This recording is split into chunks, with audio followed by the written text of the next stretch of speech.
আসসালামু আলাইকুম। অফরোজ কুকিং হাউসে আপনাদেরকে স্বাগতম। আজ আমি আপনাদেরকে দেখাবো কিভাবে মুরগির গোশত দিয়ে ভুনা খিচুড়ি রান্না করা যায়।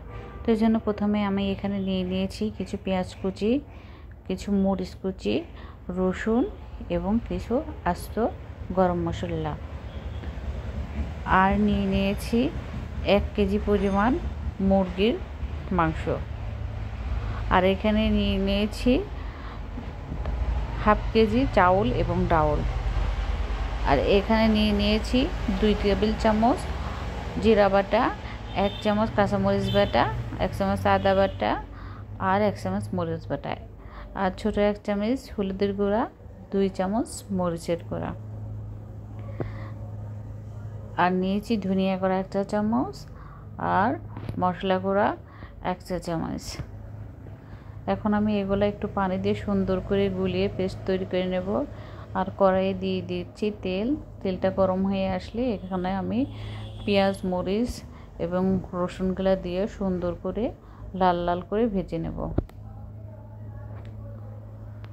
আর ওদিকে আমি আরেকটা চুলায় পানি গরম দিয়ে দিয়েছি, কারণ গরম পানি দিলে গোশতটা তাড়াতাড়ি সিদ্ধ হবে এবং স্বাদটাও বেশি ভালো হবে। তো এখানে যেহেতু আমার পেঁয়াজগুলো লাল লাল ভাজি হয়ে গেছে, এখানে আমি বাটাগুলো দিয়ে দিয়েছি, আর কিছু বাটা রেখে দিচ্ছি খিচুড়ির মধ্যে দিব তাই। এখন আমি এর মধ্যে দিয়ে দিয়েছি 1 চামচ লবণ। এখন এই মশলাটা ভালোভাবে সুন্দর করে কষিয়ে নিতে হবে যতক্ষণ না পর্যন্ত উপরে তেল ভেসে না ওঠে। এই মশলাটা কষানো ভালো না হলে মাংসটা খেতে টেস্ট হবে না। এই মশলাটা অবশ্যই সুন্দর করে কষিয়ে নেবেন। দেখতে পাচ্ছেন আমার মশলাটা সুন্দর কষিয়ে গেছে। এখন আমি মাংসটা সুন্দর করে দিয়ে দিচ্ছি একটু পানি দিয়ে ধুয়ে। তো এখন সুন্দর করে এটা নাড়াচাড়া করে কষায় নিব, আর ঢেকে দিতে হবে অবশ্যই। আর মাঝে মাঝে ঢাকনাটা তুলে সুন্দর করে নেড়ে দিতে হবে যাতে নিচে লেগে না যায়। আর এই সময় অবশ্যই চুলার আঁচটা একটু কম রাখবেন, না হলে নিচে লেগে যাবে। তো অপর পাশে আমি দিয়ে দিয়েছি আর একটা কড়াইয়ে তেল দিয়ে পেঁয়াজ, মরিচ, রসুনগুলা, আর দিয়ে দিচ্ছি লবণ। ও পাশে গোস্তটা রান্না হতে হতে এ পাশে আমি ততক্ষণে চাউলগুলো ভেজে নিব। তো এর মধ্যে দিয়ে দিলাম 1 চামচ হলুদ, 1 চামচ ধনিয়া গুঁড়া, আর দিয়ে দিচ্ছি 1 চামচ মশলা গুঁড়া। এখন আমি চাউলগুলো এর মধ্যে দিয়ে দিব। চাউলগুলো দিয়ে সুন্দর করে আগে একটু ভেজে নেব চাউলটা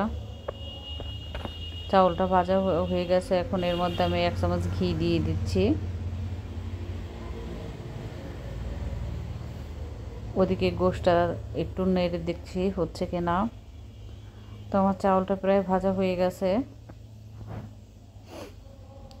দেখতে পাচ্ছেন। এদিকে গোশতটাও হয়ে এসেছে।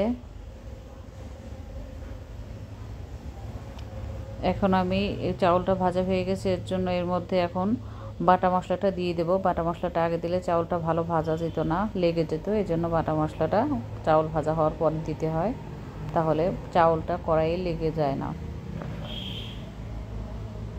তো যেহেতু আমার চাউলটা ভাজা হয়ে গেছে, এখন আমি এর মধ্যে দিয়ে দেব গরম করে রাখা পানিটা। এখানে হাফ কেজি পরিমাণ ডাউল রয়েছে, এজন্য 1 কেজি পরিমাণ পানি দিতে হবে। এখন পানিটা দিয়ে সুন্দর করে নেড়ে নিচ্ছি। একটু নাড়া দিয়ে কড়াইটা ঢেকে দেব, তাহলে পানিটা তাড়াতাড়ি গরম হয়ে যাবে।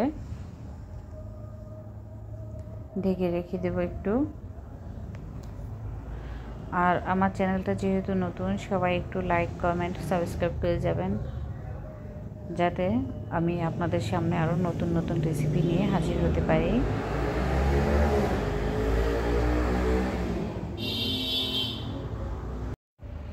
আমি আসলে দুঃখিত, এখানে মাঝখানে পানি গরম হয়ে যাওয়ার পর আমি গোশতটা এর মধ্যে দিয়েছিলাম, দিয়ে নাড়িয়ে ঢেকে দিয়েছি, কিন্তু এই মুহূর্তে ভিডিওটা অফ হয়ে গিয়েছিল, খেয়াল করি নাই।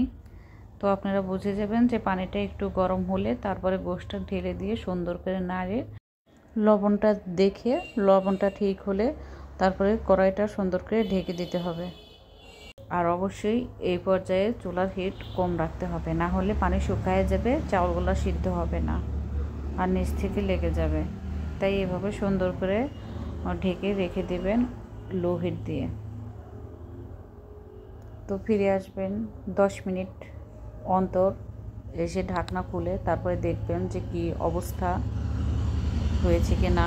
তো দেখতে পাচ্ছেন যে আমার ভুনা খিচুড়িটা প্রায় হয়ে এসেছে।